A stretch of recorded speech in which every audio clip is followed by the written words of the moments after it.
Bienvenue dans la Guilde, le podcast qui booste vos compétences en Quality Engineering. Je suis Jean-François Frézy, expert en Quality Engineering et passionné par la transmission des savoirs.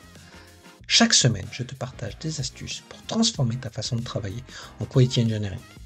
Installe-toi bien, on est parti pour un nouvel épisode rempli de conseils concrets. N'oublie pas de t'inscrire à ma newsletter pour recevoir du contenu exclusif et ne rien rater. Chaque semaine, je te livre des méthodes actionnables, des outils efficaces et des stratégies sur les meilleures pratiques du moment, avec des formats courts, pratiques et accessibles à tous. Alors abonne-toi maintenant pour ne rien rater. Bonjour tout le monde, bienvenue dans la Guilde. Aujourd'hui, 4e épisode de cette mini-série pour vous aider à préparer vos certifications ISTQB, avec toujours Aurélien qui porte le projet SaaS KickTest pour vous aider à mieux préparer ces différentes certifications. Bonjour Aurélien. Bonjour François. Aujourd'hui, donc, on va aller un peu plus loin. Donc, on va rentrer un peu plus dans la hype de l'IA, des LLM, parce que je pense que on peut tous se dire que ça peut nous aider à mieux préparer nos certifications, à apprendre de nouvelles choses. Donc, sur certaines choses, c'est le cas. Sur d'autres, c'est un peu plus étrange. Voilà, il y a un concept qui s'appelle l'hallucination, c'est-à-dire que faut savoir que le LLM, même quand il connaît pas la réponse ou qu'il n'a pas la réponse exacte, il va essayer de vous répondre de façon enjolivée et vous faire croire que c'est une bonne réponse parce qu'il est structuré comme ça. Donc il faut faire attention et le challenger et pas vous aider. Je vais commencer déjà par une anecdote. Moi, ce que j'ai essayé, c'était il y a 1 an, c'est que j'ai pris des examens blancs et j'ai fait répondre à ChatGPT à toutes les questions. Il n'a pas eu bon à tout, mais il a eu bon à toutes les réponses. Alors, je lui ai pas demandé de m'expliquer. C'est là que ça commence à devenir rigolo. Mais de mémoire, j'étais entre 70 et 80% de bonnes réponses. J'avais l'examen.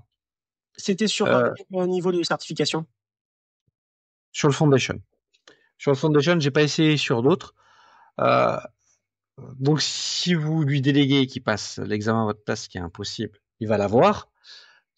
Par contre, si vous voulez commencer à comprendre pourquoi on répond ça, pourquoi c'est bon, pourquoi il s'est trompé, là, on commence vraiment à se dire, tiens, ça prend plus de temps à faire ça que de faire des examens blancs par semaine et d'apprendre par d'autres méthodes comme KickTest, comme acheter un livre, comme passer une formation.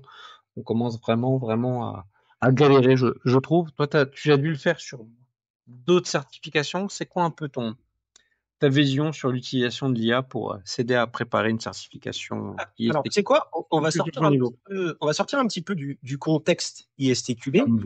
Parce qu'il se trouve qu'il y a quelques mois, j'ai fait un bootcamp pour apprendre à développer, pour apprendre des compétences supplémentaires et complémentaires à ce que je savais faire déjà en qualité logicielle. Et le formateur avec qui j'ai collaboré et qui nous a formés, que je salue d'ailleurs, disait, à mon avis, de façon très juste, les IA et les LLM sont votre pire ennemi pour apprendre. Parce qu'en fait, et c'est naturel, hein, on est comme ça, hein, quand on peut sous-traiter quelque chose, on le fait. Et très vite, on se retrouve à sous-traiter l'apprentissage à ChatGPT ou à n'importe quel LLM. Mais en sous-traitant l'apprentissage, on n'apprend pas. Hein. Il n'y a pas de secret. Donc, non seulement, comme tu le disais, ils peuvent halluciner, ils peuvent faire des erreurs, mais en plus de ça, vous n'allez pas apprendre.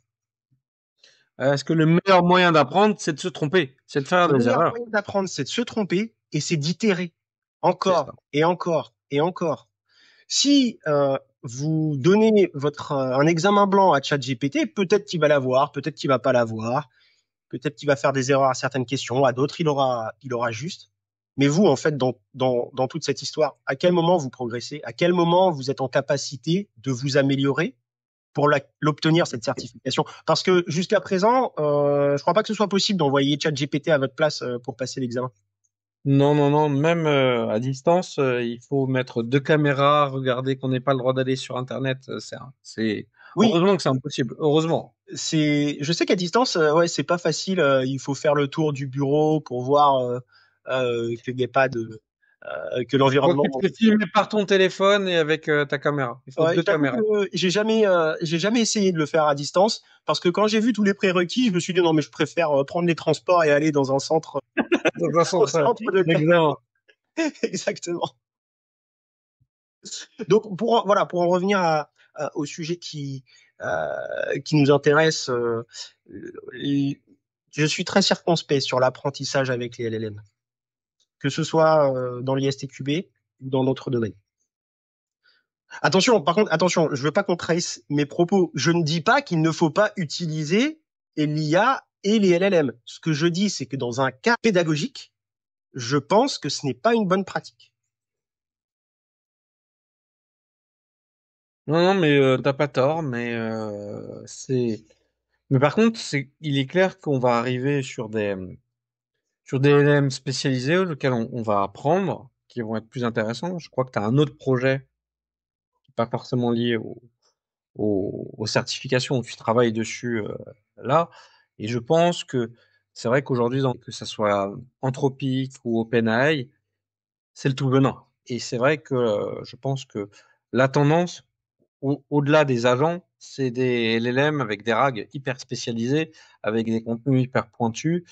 Euh, Moi, je sais que même en mettant le syllabus, en me disant base-toi sur le syllabus pour répondre à cette question, il hallucinait. Il fallait que je lui sorte la phrase exacte du syllabus, qu'il soit capable de bien répondre à une question. Pour vous dire, hein, c'est quand même, voilà, pas encore hyper précis. Donc, mais peut-être que toi, t'as fait des itérations là-dessus. Ouais. Alors, il y a deux sujets là dans ce que tu me proposes. Il y a les LLM, voilà, dans le contexte de l'ISTQB, et puis après, hors contexte ISTQB. Enfin, Juste finir sur le contexte ISTQB. Un LLM, c'est un algorithme charmant. Dans la mesure du possible, il va pas vouloir vous décevoir. Quitte à vous répondre peut-être un peu n'importe quoi des fois.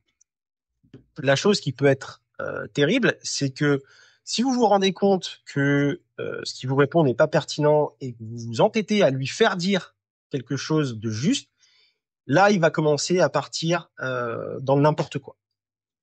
Donc, encore une fois, à utiliser avec précaution. Ça, c'est dans le cadre, encore une fois, pédagogique, c'est dans le cadre ISTQB. Maintenant, effectivement, je travaille avec d'autres personnes sur un outil qui va s'appuyer sur les IA pour concevoir des items de test, concevoir des revues documentaires, concevoir des cas de test, concevoir des scripts d'automatisation, euh, et éventuellement, dans les phases amont, être capable de générer des user stories, des exigences basées sur des spécifications techniques ou fonctionnelles. Donc ça, c'est effectivement un autre projet. Euh, et pour l'instant, il n'est pas au point, donc j'en fais pas beaucoup la promotion, mais on s'approche gentiment de quelque chose qui est pertinent et qui fonctionne. ça, c'est intéressant. En tout cas, si le sujet vous intéresse, moi, je vous encourage à vous connecter à Aurélien sur LinkedIn pour voir ses publications et pouvoir suivre ça. Certainement des phases de bêta testing ou des choses comme ça. Donc, ça pourrait être intéressant de pouvoir évaluer cela. Il y a énormément d'initiatives autour de plein de sujets différents, que ce soit autour du dev ou autour du test. Donc, c'est sûr que les choses vont extrêmement vite. C'est assez impressionnant. Il y a quelques temps, on était à la même conférence avec Aurélien. On a fait waouh sur la gestion des agents, Ouais, notamment. les coûts Euh, d'agents. Ouais, les groupes d'agents, voilà. On fait une team d'agents qui communiquent entre eux et qui bossent pour nous. Euh, donc dans des vrais projets d'entreprise, hein, pas sur des petits crudes tout faciles. Donc c'est là que c'était impressionnant.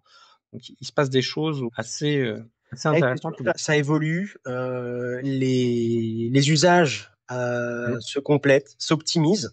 C'est super intéressant. Euh, et d'ailleurs, je le dis assez souvent, mais on vit un moment dans l'informatique, mais passionnant. Il se passe énormément de choses, C'est notamment ça. avec les IA et l'agentique. Comme tu disais, voilà, on a assisté à des conférences d'applications concrètes dans le contexte d'entreprise, hyper pointues, hyper pertinente et déjà à la disposition de certains clients. C'est vraiment intéressant et on peut juste encourager tous ceux qui nous écoutent à vraiment mettre les mains dans le cambouis sur la partie IA et pas attendre qu'on nous dise que ça va nous remplacer, parce que je pense qu'aujourd'hui, on peut être un testeur augmenté en maîtrisant certaines solutions et surtout voir ce qui fonctionne et ce qui fonctionne pas dans votre contexte, et peut-être regarder dans 6 mois parce que ça va très vite, les usages. Mais voilà, soyez extrêmement curieux là-dessus, embrassez le changement.